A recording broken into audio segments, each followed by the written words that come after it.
Dwayne. Sorry about that, Coach. I was in another Zoom. Wanted to ask Coach, just obviously looked like, Chris was better, but you didn't play him the last 9:34. I guess maybe speak on that, and then how you thought the game, unfolded. That second half of Lakers obviously made that push. Yeah, I thought he was laboring a little bit, and then he fell, and I didn't know if he got hit in the personal area or if he fell on his shoulder, but he looked like he was holding it the way he was the other night. And then Cam came in and gave us a lot of energy and juice and shot making. So I just decided to go with that group. And as far as the game, the last 5 minutes of the third and most of the third, we lost a great deal. We didn't come out with the energy that we needed to start the third. And the last 5 minutes really hurt us. We got smashed on the boards tonight. They had 15 offensive rebounds. They got to the line. I mean, if you look at the shooting percentages, neither team shot the lights out of the ball, but got 58 points in the paint. And there was a segment in the second half where it was just paint drive after paint drive, and we didn't show a ton of resistance. And then in that last, 9 minutes of the game, before all the emotional stuff took over, I thought we started to play a little bit better, but give them credit. They were physical the whole night. They attacked the paint the whole night. We just didn't give them a ton of resistance in the paint. Next is Ramona Shelburne with ESPN, followed by Catherine Fitzgerald. Yeah. Hey, Monty, have you had to talk to Chris yet after the game to see if he re-injured himself or just kind of on that play with campaign? I think he got hit on that free throw that LeBron missed. No, do you have an update on that? Okay. No, what do you say to? What does it do when he looked like he was okay in the first half? He was doing some things, but in the second half when he's not out there, what do you say to your guys about just keeping it going and doing it even when he's not able to be out there with him? Well, we have a style of play that we try to implement no matter who's on the floor. Now, granted, it's Chris, and he's been the architect all year long.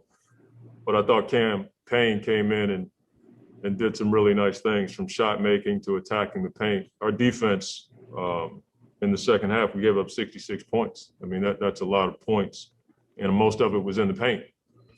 So that was the deal. Whether Chris is out there or not, we got to play better defense than we did in the second half. Next is Catherine Fitzgerald with the Arizona Republic, and then Anthony Slater. Monty, to follow up on that last bit a little bit, you mentioned the third quarter as well. Just what happened that led to that swing? Is there anything you can pinpoint in particular? We didn't start well. There's 2 games in a row we didn't start third quarters well, executing our stuff, and then we just allowed so many paint touches.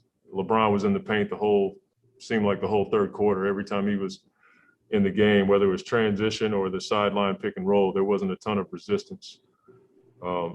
We gave up 2 30-point quarters back to back in the second half. Like that's not something we've done all season long.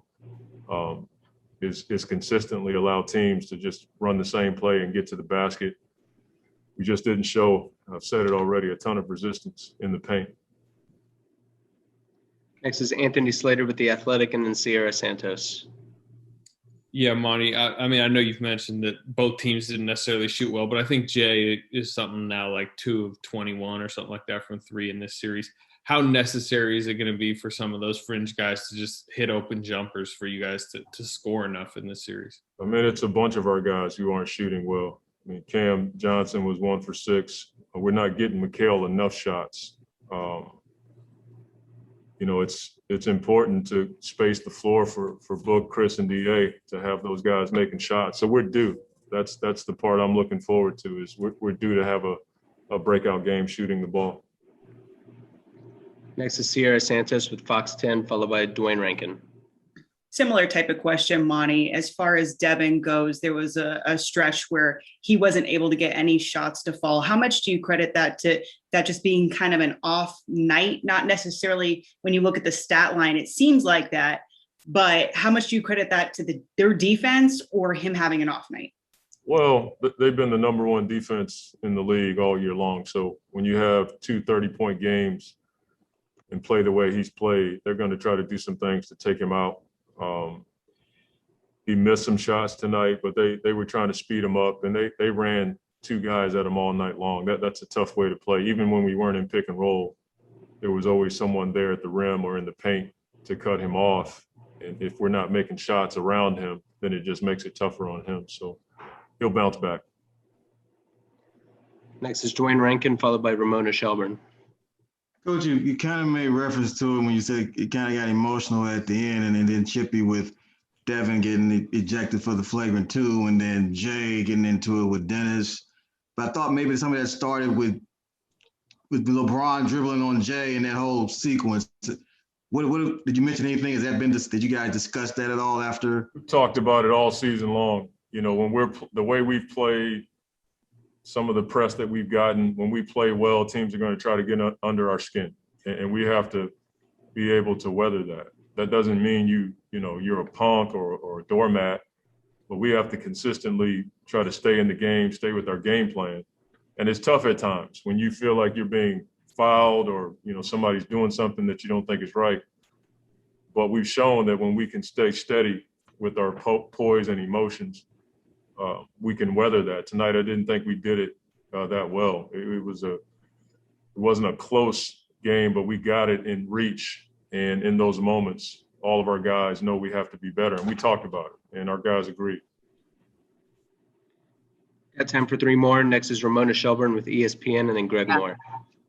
Thanks, Mont. Hey, you in game 1, the cameras caught you in one of the timeouts saying, we don't want to be here in July saying, what if we did this or what if we did that, or this isn't the reason why we're going to win or lose. So much of Chris's career, he's had these injuries in the playoffs where it just feels really cruel. It feels really, he's, why does he get hurt right now, especially with the season he's had and the season you've had? What do you tell him, just even personally, of how to get through this kind of situation again?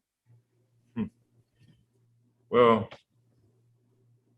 probably not the guy to talk to about cruel stuff. I know what cruel is, and so it's just basketball. I know how bad he wants to win, but at the end of the day, we get paid to do what we do. He's got a beautiful wife and children.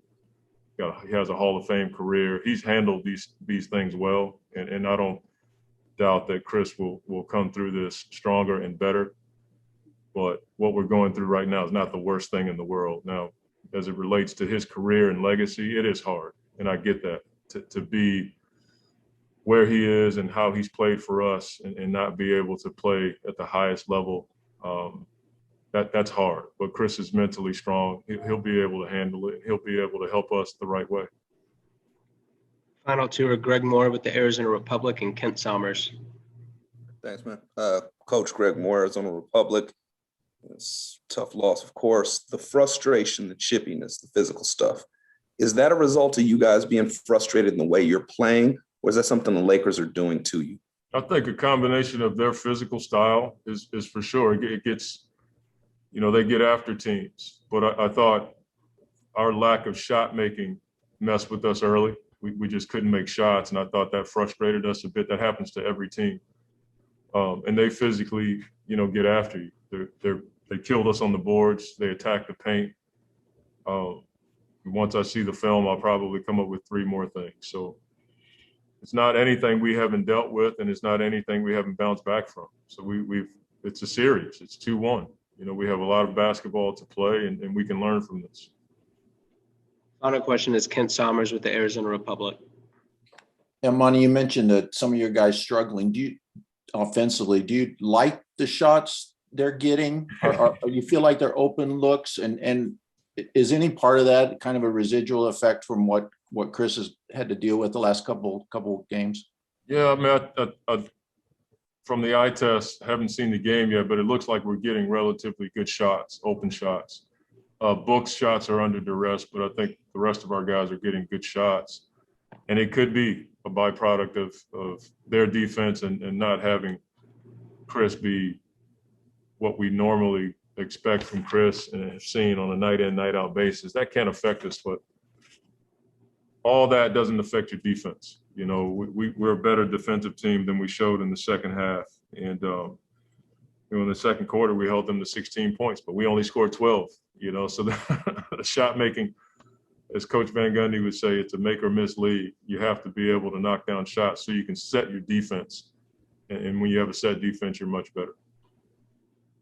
Thank you for the time, Coach. Thank you.